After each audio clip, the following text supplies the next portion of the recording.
freedom. He should be free. He should be free. He should be free. He should be free. Never again. Never again. Never again. Never again. Free Sabally. Free Sabally. Free Sabally. Never again. We are not going to jeopardize the integrity and peace of this country. And we are not going to allow anybody to also intimidate us. We are doing a peaceful demonstration to ask for the release of Mr. Sabally. We all understand that it has been 6 days since Momodou Sabally was arrested. Wait. Let's have complete silence, please.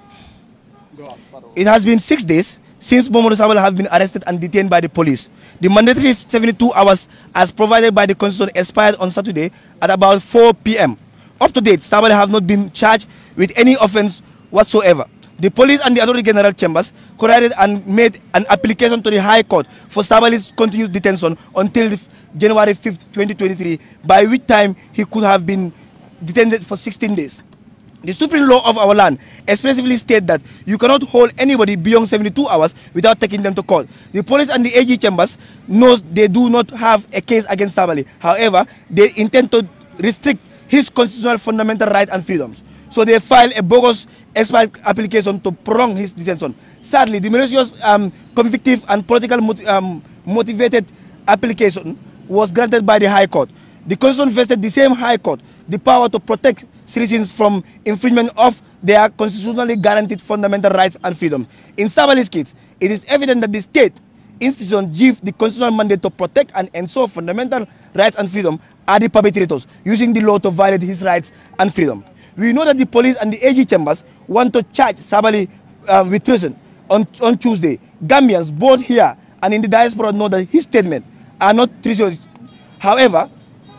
However, since treason is not available, regardless of the lack of merit of any such prosecution, Sabally will be remanded in the mile 2 through the trials. This is the objective of the government, to put Sabally in prison so that he cannot campaign in the upcoming local government election. This is a well-calculated move by politicians, aided and abetted by the criminal justice system to silence Sabally.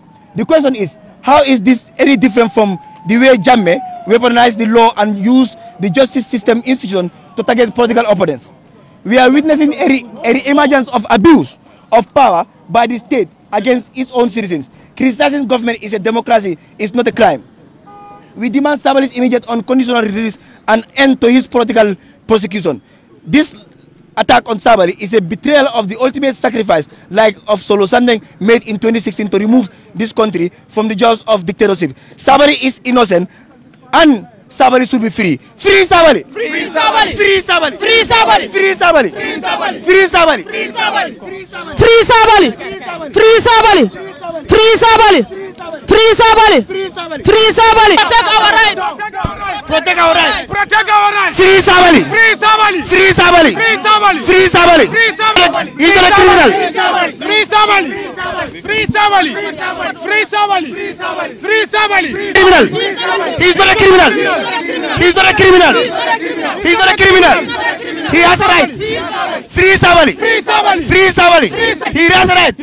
You cannot silence him! You cannot silence him! You cannot silence him! You cannot silence him! You cannot intimidate him! You cannot intimidate him! You cannot intimidate him! You cannot intimidate him! Free the young man!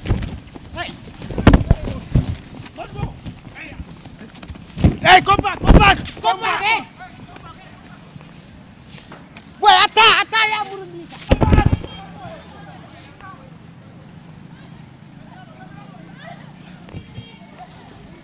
Hey, come back!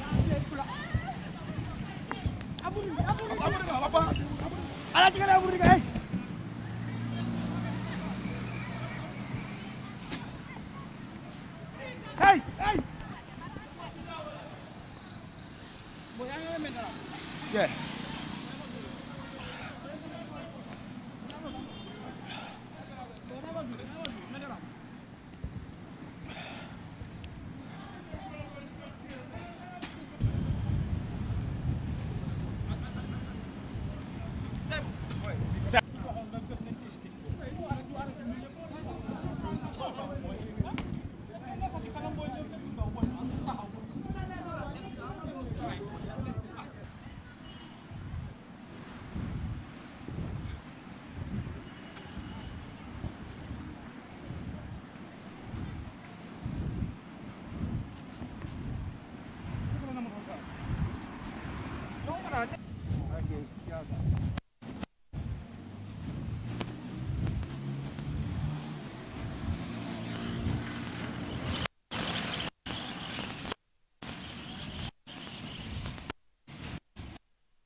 Hey,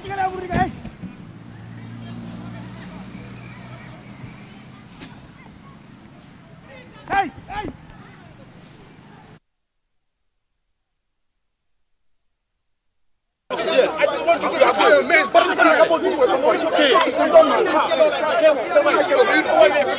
We are coming out of the peaceful protest. We demand for the immediate release of Sabally. We are not fighting with them.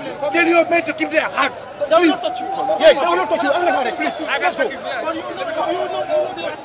I know.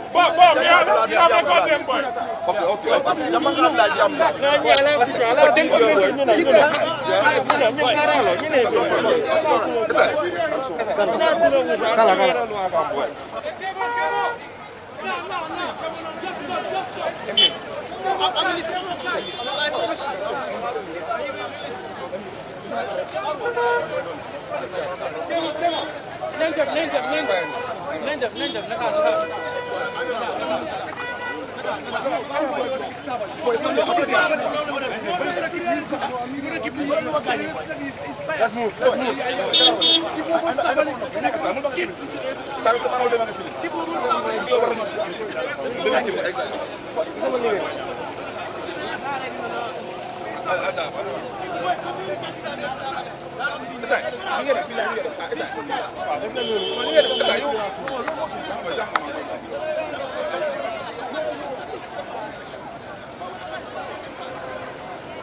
Before I read out my statement, I just want to send a message that we are aware that one of us has been arrested by the police, but we are having reports that he's released, but we cannot confirm his release yet. So we are going ahead with our protest all day, every day, until Momodou Sabally is released.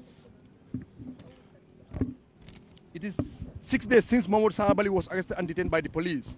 The mandatory 72 hours was provided by the Constitution expired on the Saturday at about 4 p.m. Up to date, Sabally has not been charged with any offense whatsoever.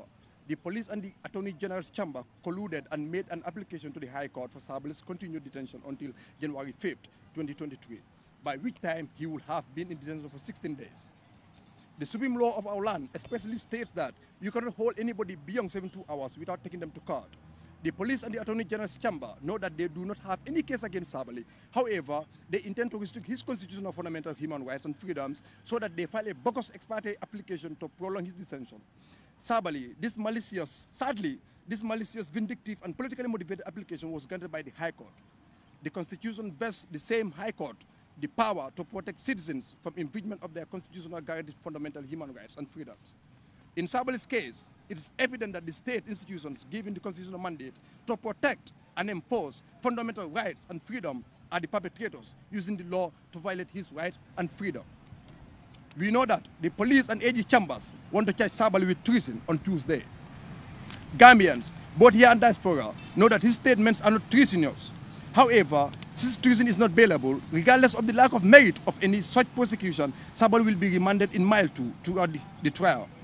That is the objective of the government, to put Sabally in prison so that he cannot campaign in the upcoming local government elections. This is a well-calculated move by politicians, aided and abetted by the criminal justice system of this country, just to silence Sabally. The question is, how is this any different from Yahya Jammeh weaponized the law and justice sector institutions to target political opponents? We are witnessing a reemergence of abuse of power by the state against its own citizens. Criticizing government is in a democracy. These are the principles of democracy. You have to criticize the government if they're done wrong. We demand Sabally's immediate unconditional release and an end to his political persecution. This attack on Sabally is a betrayal of the ultimate sacrifice the likes of Solo Sandeng made in 2016 to remove this country from the jaws of dictatorship. Sabally is an innocent man. Free Sabally now. And the message that we are going to chant here today is free Momodou Sabally. We are fully aware that the government of Adama Barrow, this criminal government, are scared of Momodou Sabally because they know his mind can never be controlled or caged. But we have to put it to the government that you can cage Mr. Sabally physically, but he cannot cage his brain. And Sabally has inspired a great generation of young people in this country. You can keep Sabally at the detention center physically, but you cannot keep his mind there because his mind has inspired thousands of young people who are motivated, courageous, to make sure that dictatorship is not coming back to this country. And clearly, Adama Barrow and his criminal government are making us walk back into dictatorship. We say no to police brutality. We say no to political persecution. Never again. Never again. Let's make it a reality. Never again. Never again. Never again. The police, it's in front of the world that the police has tear gas all of us, and Sabally's wife is right now with the Red Cross. We don't even know his physical condition right now. He's with the Red Cross, and almost all the boys you see, the police are physically beating people. You can see Omar's mouth. And Major, everybody was, almost beaten here. So we are going back to the street to demand for his unconditional visit. Whatever is there for us, we are ready to take it. Thank you all. This is the point, and this is why my message has been very clear from the beginning, that this is not about Sabally. You see what they did to me. This is what we do in this country, and this is what we want to end. It's not just, police cannot be brutal. If the Gambia police force cannot learn how to control crowd, we cannot resist, we cannot back off, we cannot give up simply because they're going to hit us back. This is what they do. Imagine a crowd of less than 100 people, and all what we did was chant a simple message to the Gambia government, and they released tear gas. And this has been what has been here for 22 years. This is why we fought so hard, tirelessly, to ensure that we change government. And if you are seeing the same today, and citizens are very comfortable and sitting at home, it can be any of tomorrow. It can be any of us tomorrow. It can be somebody detained. It can be somebody hit on the streets simply because the person stands for justice, because the person demand for the government to respect our rights. For me, as a person, I'm not going home. I'm going back to the streets. For I have been hit.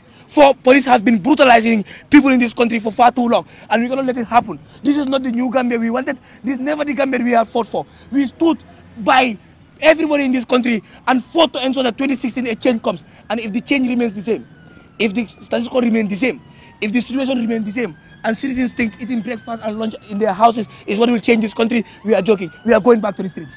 Well, it is very important for us to send a message to the state. This is so unfortunate for seeing our own brother, our own mentor Momodou Sabally being captured, being arrested by this question. It is important for you to call somebody for questioning. You all knew about it. It is their right for the police to call Sabally for questioning. But after we all knew is that after 72 hours, the man should be released and go and see his parents. But detaining somebody or extending his detention is unconstitutional. Everybody know that. All the legal-minded person literally know that. The funniest part about this issue is to associate Momodou Sabally with treason. Each and every one of us knows Sabally, the person he is. If you vividly listen to the audio, he said it clear, very, very clear. 10 minutes audio. How can you go and edit only 19 minutes audio where he said, Sabally said in Mandinga, if you cannot speak Mandinga, the state, if you cannot speak Mandinga, let us interpret to you. Sabally said in Bakaninla and Tasunanila, first day house CC. What does that mean? Meaning that he said we are going to do massive and aggressive campaign. What does that mean? Meaning that we are going to be aggressive when we are campaigning, and we will make sure that we install all our mayors and chairpersons across the country to make sure that Barrow will give the position to 𝒂𝒄𝒏. If you're talking about treason, would he say that, okay, fine, Barrow will give position to 𝒂𝒄𝒏? Does that make sense? I'm urging each and every one of you to go back and listen to the full video of the thing. From there, you can make your own analysis out of it. But we are not going back. Sabally must be released. He's our mentor. He's our boss. He has been with us. He stood for us. And then we should make sure that we stand by him at all costs until he releases. Okay, thank you. Kakumando ke masakunda ni police wala puye Momodou Sabally bula because amam fenke. Mbe mobilisation no ke kan on the second nga munginang. Suma all of nak setul buba. Why on the second next? Okay, nyawal kaka. Okay, malena nuyu. Okay, boobu lu moo explain nii laa leen bëgg a wax si olof. On the 2nd of January ñu ngi ñëwaat pour protest against comme lu ñu téye Sabally nii. Xam nga ñu ngi ko téye si loo xam ne nekkul yoon. Te lii suñ ko bàyyee mu dem lu ñu doon xeex fii 22 years moo war a repeataat te ñu ne never again. So slogan boobu noonu dañ ko war a taxawal. Te maa ngi urge kon Gambian si boys si ndaw yi ñëpp ñu ñëw ñu jàpp si lii nekkul affaire yi Sabally yëpp. Lii nekkul Sabally rek moo nekk fii moo tax ñuy génn képp koo xam ne ñu la téye te yaa ngi NPP ñu téye la sa téyewul la si yoon dina ñoo génn ñu protest lii suñ right la ñii ñun ñoo leen a fay waluñ leen a ragal waaye Gambien bi daf dee silence trop si loo xam ne all right am la go protest ci biir kër la dee starté si mbedda bi mu soog a dem waaye soo toogee nga silence ngeen a téye leen kii man bokkuma si that mean ne yow da nga selfish sa boppa da nga selfish boo yow nekkuloo doomi dëkka boo xam ne da nga war a génn nga fight sa own right lii dañ bëgg mu stop su nekkul Sabally sax keneen ak keneen suñ ko téye dañoo génn ñu protest so ñun xam ne lu ñoo def nii yëpp pour keep Sabally mu noppi ñu mun a def lu ñoo def parce que Gambien ni nekkaatuñ di nelaw nekatu ñu nelo su ga fege na Gambien ya ngeen nelo ñi ngeen nax seen bopa wassalam dañoo gënaat. But unfortunately, what really affects me is seeing a PIU officer punch someone on his mouth. That is very discouraging. And the never again that we keep on saying is still being violated by the police. Because niaje PIU officer be mutala ba junkula dato ba datela. Lua mo sembo chika madiala. Momi ya lonko amanjoran soto. Ya muta ya junku. Sembo kam because iba uniform wala kono. Ite ni wo killing na alfindita sate kono ite hanyila ka wo ke wala. So but then munati na hide la from the uniform or behind the uniforms, trying to at least discourage people. And you can see, as you can see them again, they are back. Molben National Youth Monument, but they still want to continue. You know, we protest peacefully. You know, never again and we still stand by that. On the 2nd of January, we are coming back again in the